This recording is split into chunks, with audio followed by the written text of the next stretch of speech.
लोकसेवा आयोगले आज मिति 2083 4 महिना 6 गते सङ्गठित संस्था अप्राविधिक तर्फको सहायक स्तर प्रथम श्रेणी वा सो सरह र सहायक स्तर द्वितीय श्रेणी वा सो सरहको पूर्व योग्यता परीक्षाको विज्ञापन खुलाएको छ।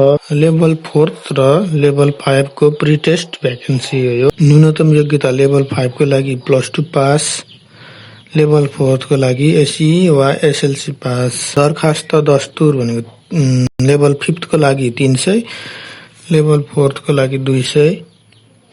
परीक्षा मिति 2083 असोज 3 गते लेभल 5 को, असोज 4 गते लेभल 4 को। समय दिनको 2 बजी।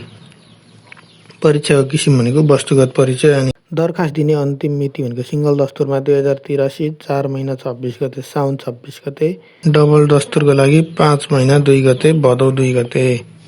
आवेदन दिनको लागि psc.online.psc.gov.np।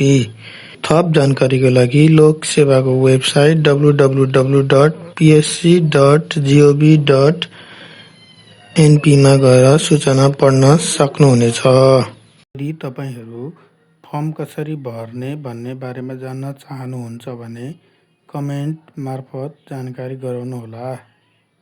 लाइक र युट्युबमा गएर सब्स्क्राइब गर्न नभुल्नुहोला। धन्यवाद।